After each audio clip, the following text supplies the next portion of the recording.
A day in my life as a goddess Aphrodite. Ayan, nararampa na po. At medyo late na nga nakarating, kaya nasabihan akong bakit ngayon ka lang.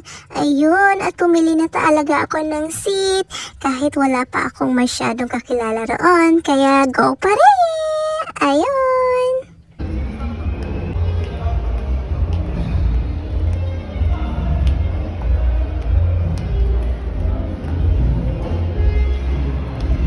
At medyo nahihiya po talaga akong pumasok kaagad kasi nagsisimula na sila at kainan na agad. Pero naalala ko gutom nga pala ko kaya lafangan na des! Woohoo!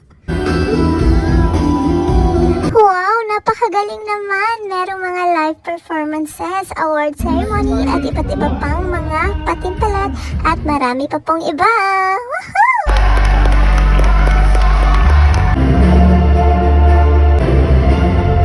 I just think what we've seen already tonight has been absolutely spectacular and amazing. There are a lot of surprises. Oh! Siyempre, parang pakita lang natin dito, right? How a big hand for Miss Berelli. Come on. Hi, how are you today? I'm feeling fantastic. Oh, that's amazing. I believe you won the best dress, Farida. Let's hear it. Yeah. She won also? Yes, the best dress. So anyway, what's your inspiration naman with this look right now? Who are you wearing? My look for tonight is inspired by Aphrodite, the goddess of beauty, love, and desire. Oh, a big hand for Miss Berete. Okay, thank you. Yes. Wow! Nakaka-flattered pala talaga yung impronto na yon. Woohoo!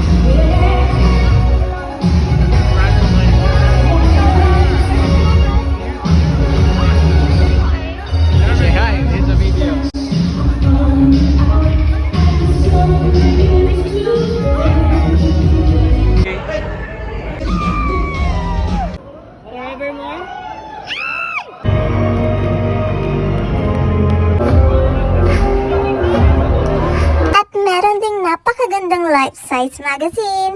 Kaya, aura-aura po muna. Ayun! Wow!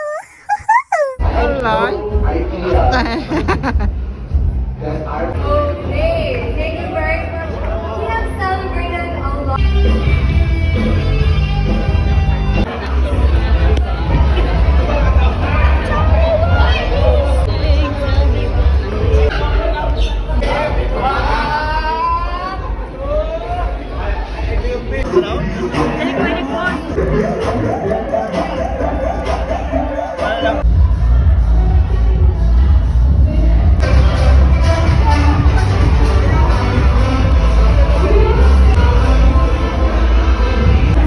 Isa man. Ikaw? Tinubo ka tingin ikaw. Ayaw makaupo, mandali no? Diyosa. Walang kagkuhan eh. Saban. Kaya na mga taga-peron. Ay, kato mga gadis ba? Nga ka ng maigda, gano'n no? Ano ba?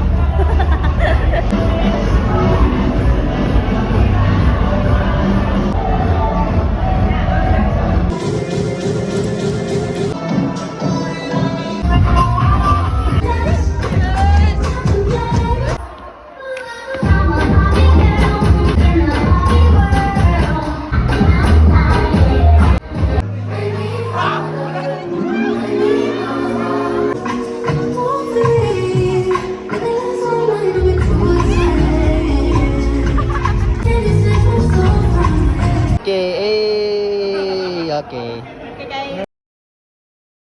Okay, parking.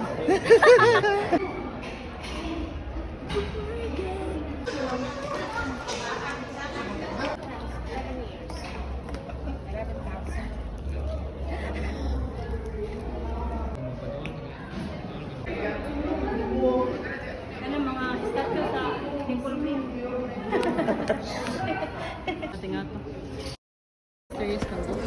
At Pagkatapos nga po ng mga patimpalak at party-party, ayun, uwian na nga po.